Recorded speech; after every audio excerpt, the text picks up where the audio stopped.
इस्लामी जीवनदृष्टी एक संतुलित मार्ग कधी विचार केला आहे का?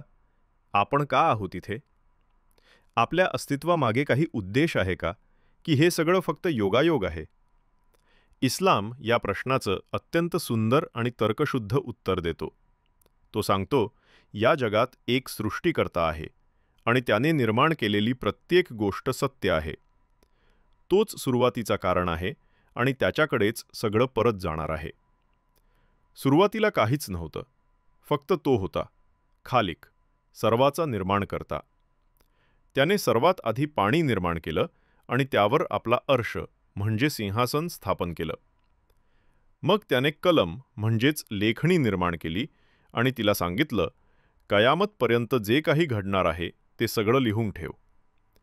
हेच पुढे तकदीर म्हणजे नियती म्हणून ओळखलं गेलं.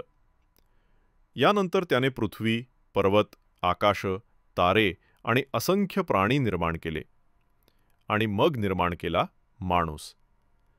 माणूस हा केवळ एक जीव नाही, तर सृष्टीकर्त्याच्या योजनेचा केंद्रबिंदू आहे. त्याचा जन्म हा कुठलाही अपघात नाही, तर एक उद्देशपूर्ण निर्मिती आहे.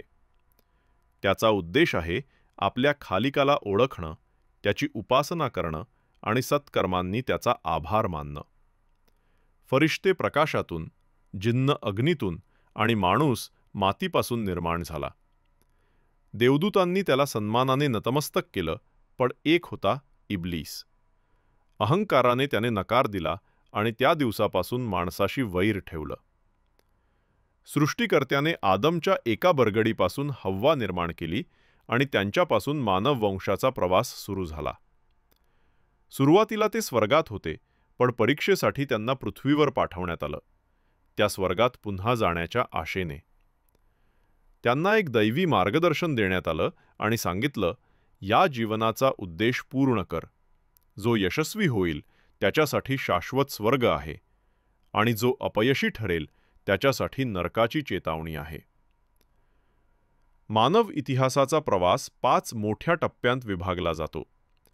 आदमपासून नूहपर्यंत, नूहपासून इब्राहिमपर्यंत, इब्राहिमपासून मूसा, मूसापासून ईसा आणि शेवटी मुहम्मद सल्लल्लाहु अलैहि वसल्लम पर्यंत. मुहम्मद सल्लल्लाहु अलैहि यांच्या आगमनानेच नव्या युगाची सुरुवात झाली. एक असं युग जिथे मानवाला पुन्हा स्वतःची ओळख आणि सृष्टीकर्त्याशी नातं शोधण्याची संधी मिळाली.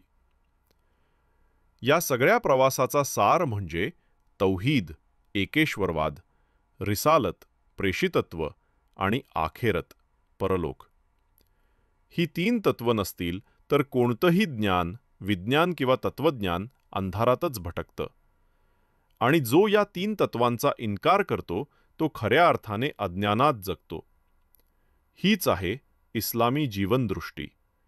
एक अशी विचारसरणी जी माणसाला समजावते की तो या जगात केवळ जगण्यासाठी नाही, तर अर्थपूर्ण जीवनासाठी पाठवला गेला आहे.